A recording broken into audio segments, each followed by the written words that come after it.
Thank you. So I'm going to talk about HTML5, where we are, where I think we're going, and trying to draw together some of the information you've heard tonight, and then officially kick off the hackathon. Before I get started, I definitely want to thank everyone who participated tonight. First of all, Google for letting us use this great space here, and the SF HTML5 folks, Peter, Vanessa, and everyone who pulled all this off, and everyone who made all this happen. Grant with his wonderful wine. If you haven't tried Grant's wine in the back, it's incredible. It's 8 o'clock. That's my computer, sorry. And Michael for kicking this off. If you can come to the Connected Marketer Institute next week and his show, he has a ton of interesting people showing up, and I learned more spending 24 hours in one of those events than I do sometimes with a year of doing other things. So definitely, if you can make it, you should make it. Chris for coming all the way out and sharing his knowledge from AdTheorent, thank you. And of course, Joe from Google for sharing all the information you shared with us. So thank you, everybody, and all of you for being here tonight. So I'm going to just jump right into it. And I think, I know I'm kind of preaching to the choir here with this slide, but I've seen the future, and it's in the browser. Chrome and Safari and Firefox, that's really, I think, where the future action is happening.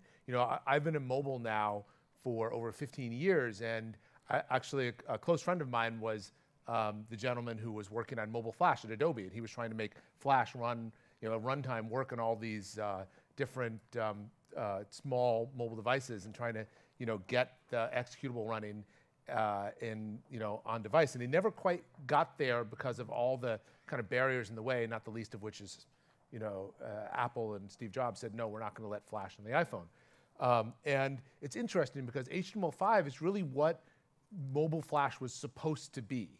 A runtime that you could run standardized on the device to enable on-demand interactive digital experiences that has all the components that you need to build these incredible interactive experiences.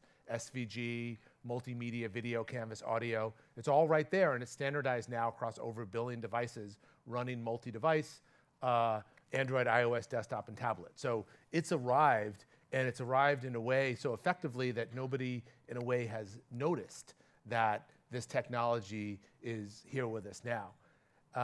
But the numbers really show the HTML5 is here, and it's now, and it's at scale, and it's at reach. And this is data from W3C, some of their research that they do, the percentage of websites that are using HTML5. And you can see along the top there, HTML is still the #1 standard, but very closely followed by HTML5, and XHTML is kind of on the way out. So this is really attracting the marketers who are interested in using standardized technologies to reach their audiences at scale. And marketers are always trying to capitalize on that moment of opportunity when the individual is motivated to act and the marketer has the reach. So an offer comes in front of them, an email catches their eye, they click, and at that click, then the marketer has the opportunity to engage with the individual. And you hear this referred to as micro moments or what have you. That's a term that Forrester coined, and I think you've seen a lot of these presentations today. And there's 30 billion of these micro moments happening now every single day in the US alone, these opportunities to engage the individual. And the question really to marketers is, what are you going to do with all these opportunities you have? HTML5 is really exciting because, and revolutionary, because it can work across every form of media and device, from paid media, be it an ad, or buying something on social media or a search query, shared media, something where maybe a sales team is trying to put something in front of a consumer and they're trying to engage that consumer, or an event such as this one, where you want to have a digital component to the event itself. Or earned social, where you're sharing something and people pick it up and you want to share an experience. Or owned media, like a website or an email list or an SMS list or an app. All of these have that digital moment in common. The HTML5 can kind of be that digital experience layer that unifies all these forms of media together. And it can also power the marketer to drive individual relationships at scale at every stage. So typically the way a marketer thinks about the relationship with the individual, Michael Becker summed it up, is essentially you're connecting buyers and sellers. But it's a whole customer journey. It's a whole funnel. The discovery when they first see an offer. And the advantage HTML5 has that you can instantly activate that offer. And then engagement, where you have these interactive experiences. And the key is really interactive, the fact that the consumer can be interacting with the experience. And then acquisition. Acquisition, you get that customer to come in, you get them to drive some kind of conversion event. Maybe they opt in for an SMS or an email, or maybe they click on the ad, maybe they click on buy. Well, that's typically known as acquisition, and then retention and retargeting, being able to pull that person back in again once you know who they are.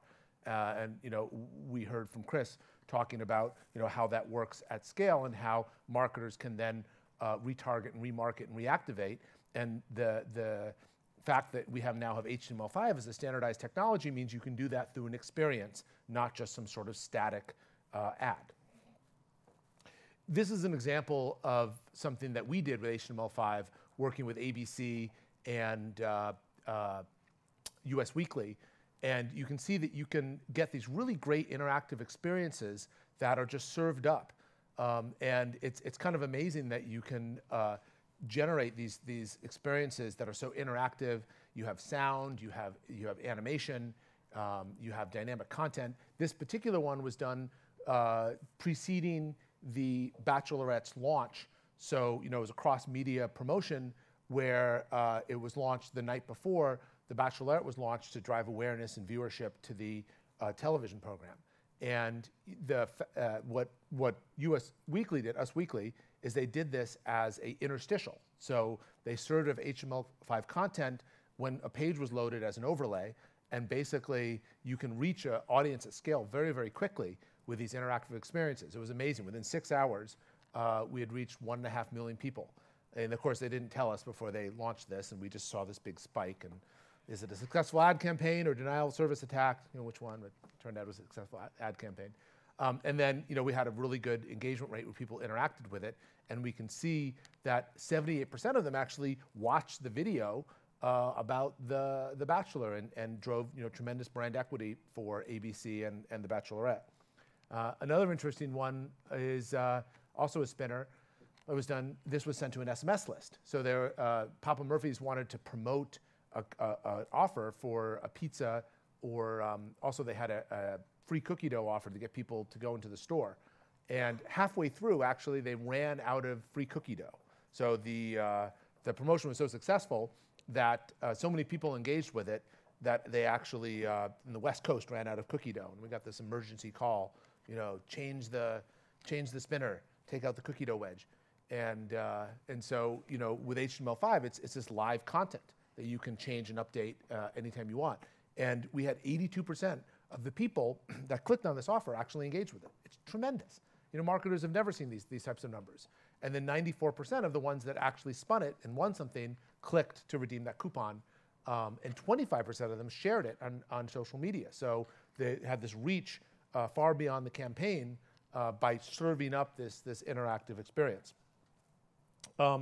Another example of that we actually did with one of our partners here, AP42, with PG&E, using HTML5 nanosites to create these interactive digital experiences that the salespeople can actually generate on the fly and send out to their audience. So you can not only personalize for the individual, you can also enable sales teams to personalize experiences for their customers.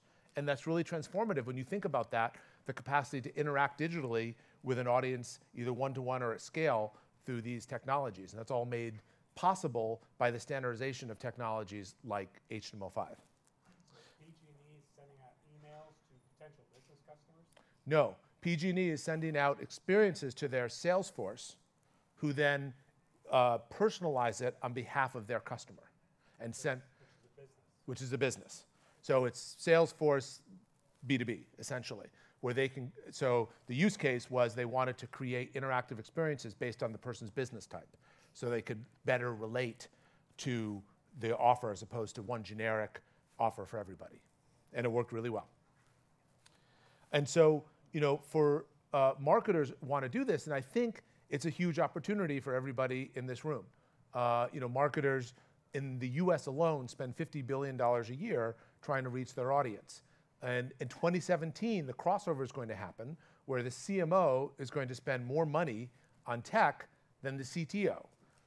Between the sales stacks and the marketing stacks and putting all those pieces together, the marketers are more of a technology operation than the technologists.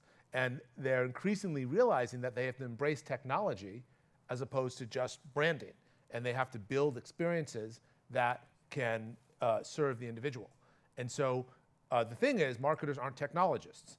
And so they need your help. And they're definitely interested in people with technical skills that can help them create these experiences that can service their customers and drive conversions. And this is happening, by the way, not just in the US, it's happening globally.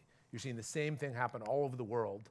And so what we're trying to do with DXP is bridge that gap between the marketer and the engineer and provide an environment by which you can create these experiences on demand at scale that service the individual.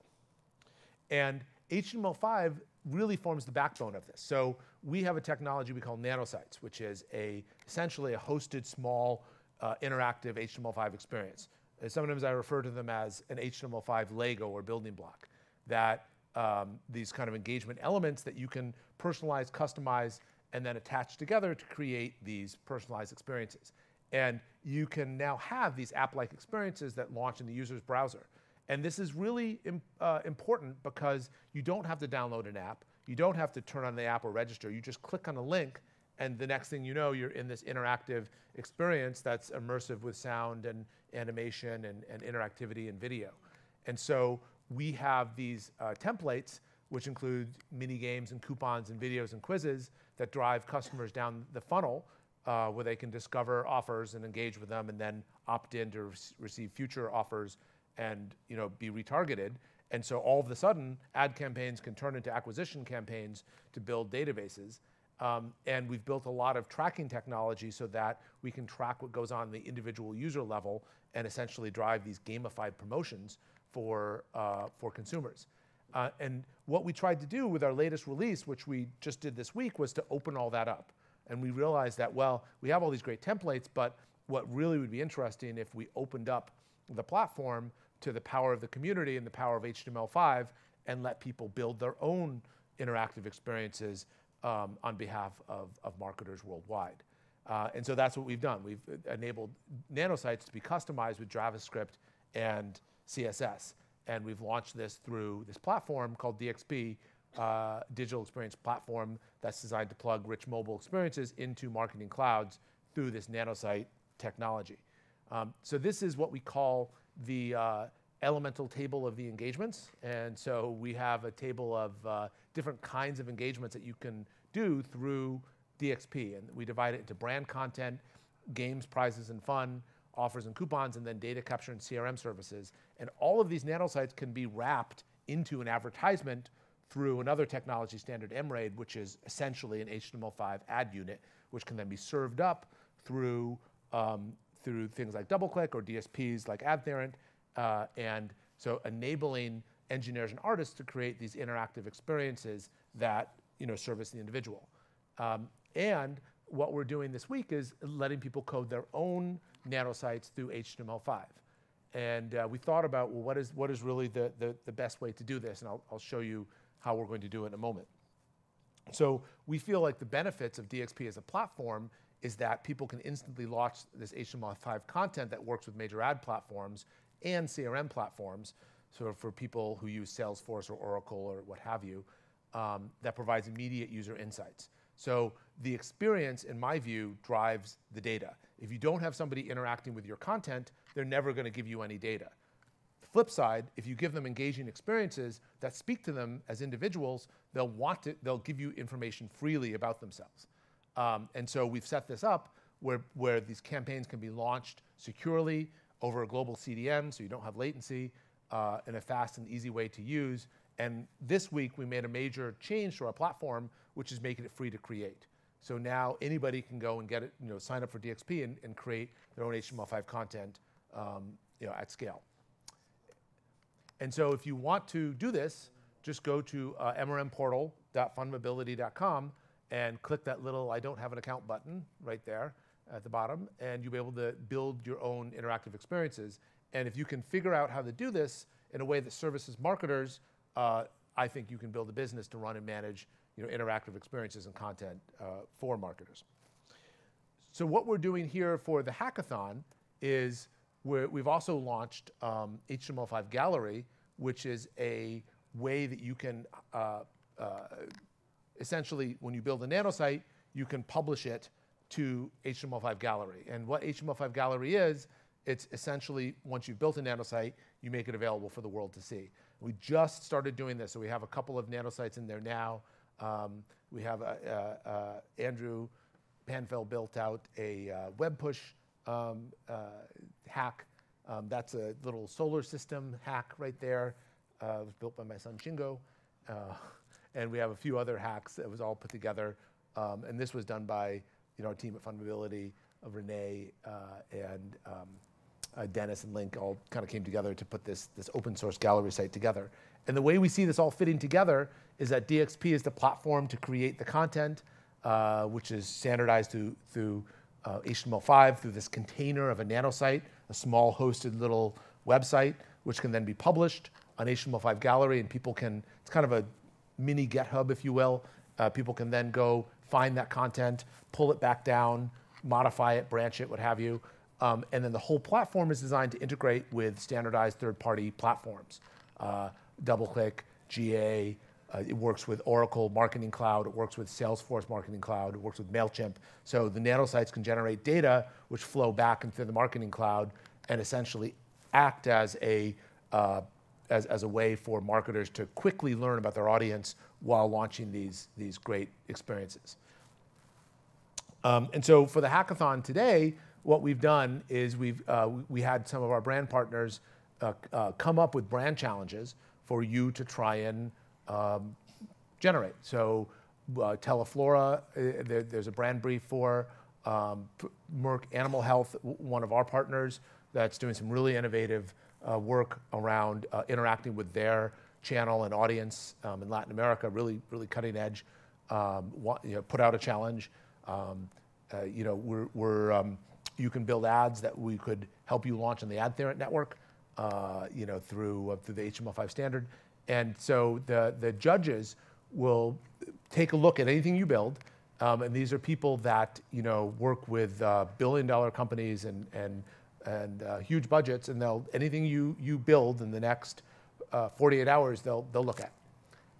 And so if you want to go in there and build something, we have Bryant Khanna, who Bryant's right there, so he will judge you kindly. And we have David Gutzman. I think David here. I don't think he made it. Didn't make it. Okay. Well, he will be judging your stuff. And then we have Dennis Chen, FunMobility CTO, in the back. So they'll be looking on HTML5 Gallery. It's very simple to do. So if this is something you want to do, if you want to learn about how to do this, you can visit funmobility.com/hack, or you can just text the word hack to 44844, and we'll send you a little guide how to do it. But basically, you're going to sign up for an account, pick a challenge, and they'll walk you through the steps of picking one, build your masterpiece, and then just submit it to HTML5 Gallery, and that will automatically enter it in the hackathon. And if you, so all accepted entries will be reviewed by our panel of judges. And even if you make something very, very simple, we'll still take a look at it. And we're going to give a free DXP license to anybody who does this. And we're also going to give a hacker certificate you can share online. So we have a little certificate that we'll say you can put on your LinkedIn profile or what have you. And yeah, those certificates are good. And also your work will be permanently displayed on HTML5 Gallery. And then also winners will receive a trophy. And we have a little hacker box we're putting together with some items from some of our brand partners. And we will also give out enterprise DXP licenses. So our business model is to give you a certain amount of impressions for every hosted piece of content, but we'll actually, for the winners, we'll give you the works, the full license for DXP. Can you go back one page to your link again? Sure.